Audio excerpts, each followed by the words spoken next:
Tonight, Judge Brett Kavanaugh's Supreme Court nomination hangs in the balance. Kavanaugh's accuser, Christine Ford, testifying for more than 4 hours on Capitol Hill. She described the alleged assault in detail, saying she's 100% certain that it was Kavanaugh. The judge responding directly to that claim, saying he has never sexually assaulted anyone. Joining us now to break it down, attorney Whitney Boan and political consultant and analyst Mark Mills. We're going to start by listening to a clip from the hearing today, and we're going to get your response from there. Let's go and play this. Brett groped me and tried to take off my clothes.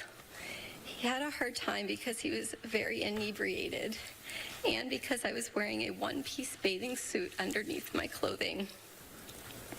I believed he was going to rape me. Whitney, I'll start with you as someone who has heard tons of witness testimony in your career. Did she come across as someone who was credible? She did, in my opinion. She came across as someone who was very genuinely influenced by what happened in such a way that it was so traumatic that she had a vivid memory about the incident and was able to recount it all these years later. And I think that her testimony was well taken by a lot of the panel in terms of their believing that she may have been subjected to sexual assault. The issue then becomes whether or not they believe that it was by Judge Kavanaugh, even though she was 100% certain that it was him, or whether or not they believe his testimony that while Dr. Ford may have been sexually assaulted, it wasn't by him. And Mark, this is not a court case. It's not a real jury. It's senators who will make a decision on the future of Kavanaugh. Talk about this process we're seeing, because again, it's not necessarily exactly what would take place in a criminal court case. Right. So, Stephen, at the end of the day, what's really going to matter is the math.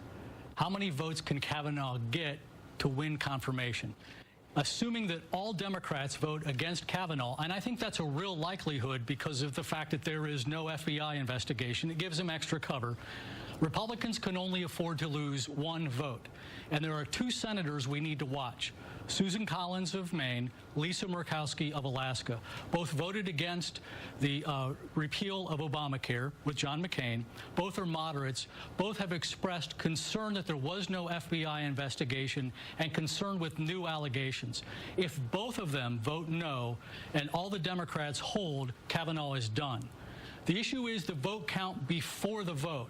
Assuming he passes the committee, and I believe he will Majority Leader Mitch McConnell pull the nomination, ask Kavanaugh to withdraw if those two senators are going to vote no? Right now, we don't know, but they are the linchpin, in my opinion, of what's going to happen with this whole Kavanaugh confirmation process. Very interesting. Of course, Brett Kavanaugh had plenty to say himself. Let's take a listen.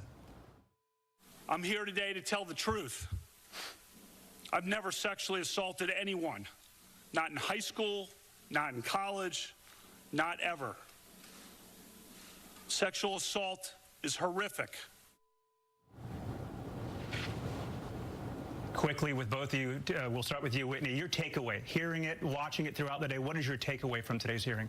My takeaway is that as a criminal defense attorney, you know, I would look at these sort of allegations and I would want proof and I would want evidence. But as you discussed with Mark, this is not a criminal trial. This is not something where we're going to get to know whether or not this happened beyond a reasonable doubt. I think there should be an FBI investigation. I think that Judge Kavanaugh was not particularly direct in answering questions. I don't know if that means that he's guilty of what he's accused of doing, but I was very disappointed in the way that he made this about being a left-wing conspiracy versus just talk about whether it happened or not and leave it at that. Let the political showmanship that happens in these bipartisan hearings play out and be the respectful federal judge that you're required to be, especially if you're going to be on the U.S. Supreme Court. If we're going to have a U.S. Supreme Court justice with this cloud over him, it belittles and it lessens the integrity of the entire bench. So I think an FBI investigation was the right call by the Democrats, and I would like to see that play out. Mark, quickly from what you've seen, your takeaway. I think this probably doesn't change anybody's mind who was a solid yes and a solid no vote. There have always been 5 or 6 senators that have been on the fence. 3 Republicans voted for Neil Gorsuch along with the Republicans.